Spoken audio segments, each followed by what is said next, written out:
Okay guys, yan, magandang hapon sa inyong lahat. Ayan, so, kumusta po kayo? Nandito tayo ngayon sa harap ng aking studio, no? So, sa lahat ng mga um, nagtatanong ano yung trabaho ko sa UK, no? So, ako po ay isang nurse, pero ako din po ay isang photographer, no? So, ako po ay merong sariling studio nandito sa harapan. Pakita ko po sa inyo mamaya. Ayan, tapos may nagtatanong din po, bakit daw nag-poultry pa ako tapos nag-RTL ako tapos wala naman ako sa Pilipinas. Paano ko na-manage yun? Mamaya sagutin po natin yung mga tanong na yan. So, ayan, so eto po yung harapan ng studio, pakita ko po sa inyo. Okay, so yan po yung harap ng studio, sarado pa dahil hindi pa ako pumunta dun sa mismong, hindi pa ako pumunta. Pero yan po yung studio, Anthony Melendres Photography AMP Studio. Pagpasok mamaya po sa loob, papakita ko sa inyo yung loob para makita ninyo din, no? So, yan po ay para doon sa mga nagtatanong lang, no? Okay, so, may nagtatanong din po magkano daw yung akin total expenses sa mga manok na meron ako. So, doon po sa mga nagtatanong, ako po ay merong 1,100 heads. No, so magkano daw ang total expenses? So, sinulat ko po dito para na sa ganun ay maipakita ko sa inyo ng ayos. Ayan. So, ayan, kung makikita nyo po, yan yung ating total expenses sa ating pag-aalaga ng RTL na 1,100 heads. So,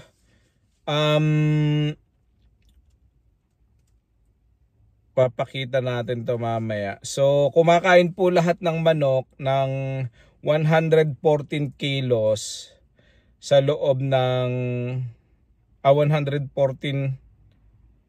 tama ba? 114 kilos sa loob po ng isang araw. So, times 30 days po yon ay 3,420 ang kinakain nilang kilo.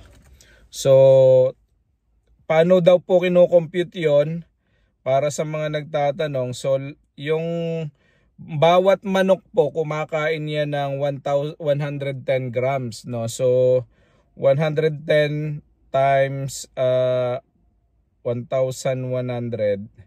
So, yan po ay 1,100. Ngayon po kasi namatayan na tayo. So, meron na lang, at saka nag-separate po ako ng 20 para sa breeding. Meron po akong 1,035 na lang, no? So, times natin sa 110.110, 114 kilos ang kinakain nila sa isang araw. So, times 30 days po yan ay 3,420 kilos divided by 50 per sacks po yan. So, mga nasa around 69 sacks po yung kinakain. So, 69 sacks, yung akin pong bili sa bawat sako is 1,470. Emmanuel po yung aking ginagamit na, sa lahat po na nagtatanong, Emmanuel po yung ginagamit natin na feeds, no? So, all in all, nagkakahalaga po yan ng 101,430. So, 1,000 po ang ginagastos sa ating buwan-buwan. Dito lang sa 1,035 na piraso ng manok. Kasi yung 20 po na hiniwalay ko, breeder feeds na pinapakain ko doon. Tapos yung iba, namatay na yun, guys, nakasama na sa mortality. So, kung 135 plus 20, 1,055 na lang yung sa akin. Tapos ngayon ay namatay na doon, ang mortality natin sa loob ng isang taon, guys, ay nasa around 45 chicken, no? So 45 na, times mo na yan sa 420, yan na po yung ating losses, no? So anyway, hindi natin kasama natin sa kwentahan niyan kanina, kaya hindi masyado masakit sa loob kasi may expected mortality tayo na 10%, no? So 101,430 ang ating feeds. Ang akin pong pasahod sa tao ay 6,000 pesos. Isang tao lang pong binabayaran ko 6,000 pesos. So yung 6,000 pesos po, ang included dyan ay bahay. Nakatira yung kanyang buong pamilya dun sa bahay. Sila po ay 5 sila. Pag umuwi pa yung isang anak, 6 na sila doon nakatira sa bahay. Tapos libre din po ang electricity doon sa bahay na yon. Tapos hindi lang po libre yung pagkain, no? Pero yung ulam, yung mga basag na itlog, sila na rin ang kumakain, no? So salary 6,000. Ang electric po, ang ginagastos ko dyan, mga nasa around 2,000, 2,500 sa isang buwan. Sa consumption ng mga tao ko, o sa consumption ng poultry. Yung vitamins ko po, ang ginagastos ko dyan, isang pares ng Egg 1,000 at saka Bitmen Pro sa loob ng isang buwan. So 1,000 pesos po yon. Tapos naglalaan po ako ng miscellaneous. So yung miscellaneous sa mga gastusin na halimbawa nasira sa sakyan, nasira o kaya ay bumili ng gasolina, panggasolina ng motor pan-deliver, mga ganun. So may 5,000 po tayo dyan na miscellaneous na inilalaan. So ngayon po, ang total po niyan, yung 101,430, 6,000, 2,000, 1,000, 5,000, lahat-lahat po yan is nasa around 115,430. Yan po yung ating total monthly expenses. No, yan po yung total monthly expenses natin. 115,430. Napakalaking pera po. 100,000 mahigit buwan-buwan po ang ating gastos, no. So dahil ako po mas gusto ko na mabalik yung aking puhunan sa loob ng isang cycle, i-divide ko po yung aking initial capital lahat-lahat sa 20 months para makuha ko po yung return of investment, yung investment ko na binayad ko sa manok, sa poultry, paggawa, tapos yung kung ano-ano pa nating gastos, no. So all in all po, yung cages, mga ganyan, pagpapagawa ng housing, ang all in all yun po ay nagkakahalaga ng mga nasa around 770,000, kulang-kulang 1,000,000. I-divide ko po yung sa 20 months, parang pumatak po ito sa 38,550. So i-times po natin yan sa isang cycle, yan po ay 771,000. So yan po yung total capital investment natin doon sa lahat ng ating mga expenses, no. So doon sa 1,100 heads. So all in all, pag dinagdag ko po yung 115,430 sa 38,550, ang total monthly na kailangan natin kitain sa poultry is mga nasa around 153,980. So yan po yung ating total expenses. So monthly po yan, dapat yan ay marirecuperate natin para mabawi natin yung ating pinuhunan at saka yung ginastos. Wala pa pong tubo yan, 153,000. So ngayon, ang tinatanong po ng iba, kaya bang bawiin? Kaya bang bawiin?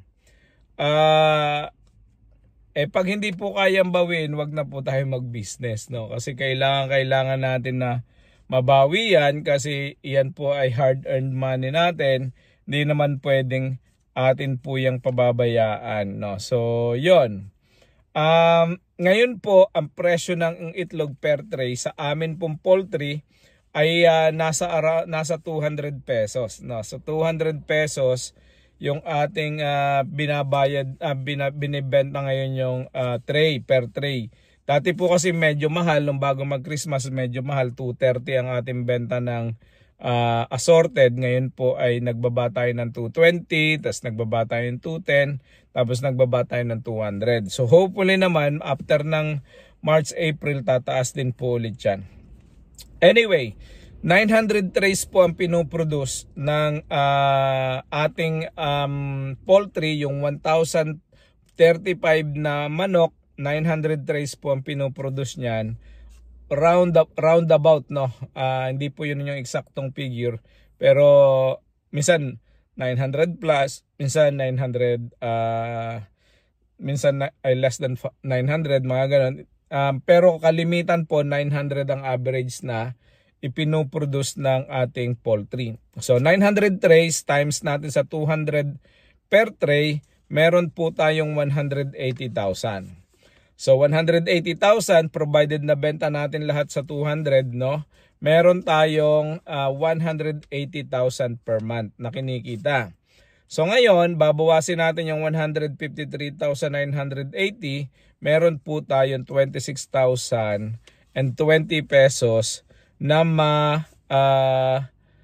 nakikitain sa loob ng isang cycle, ng isang buwan. So 26,000 na kita doon sa ating pag-aalaga monthly. Kung nandun tayo sa 200 pesos per tray. So i-times mo yan doon sa remaining doon sa months na 20 months, aabot yan ng medyo maganda-gandang presyo. Yan yung iyong magiging total net profit, no? So 26,020 times 20, so mga nasa around 520, provided na nandito tayo sa 200 pesos per tray, yung current price namin, ha. Pero hindi ito yung current price talaga sa buong market, kasi ngayon ang average price sa market mga nasa around 750, mga nasa around 8 pesos pa rin ang per egg, kasi mahal ang itlog sa market. Sa mga mamimili lang medyo nagmumura. Kapag ka naman biglang bumaba ang presyo, which is akala nila ay yung iba nagsasabi na bababa ang presyo, so kung 180 per tray, aabot ka ng 8,000 pesos ang iyong tubo. So halimbawa ay 900 times 180 pesos, 162,000 lang ang kikitain nyo per tray dyan, guys. So pagka ganon ay lugi tayo sa, di naman lugi, mga nasa 8,000 lang ang inyong posibleng kitain sa inyong buwan-buwan na profit, no? So kung ikukumpara nyo sa 200 yan, ay 120,300 lang ang monthly niyan, ang isang buong cycle sa 15 months, no? Or kung 20 months yan, aabot yan ng 8,020 times 20, mga nasa around 160 lang yung inyong pwedeng kitain. So sa isang cycle, which is sa investment na 700,000, hindi siya masyado viable. So i-divide mo kasi yan kung magkano ang iyong ROI, yung percent ng iyong ROI. So 160,400 divided by 770,000, ang iyo lang kikitain dyan is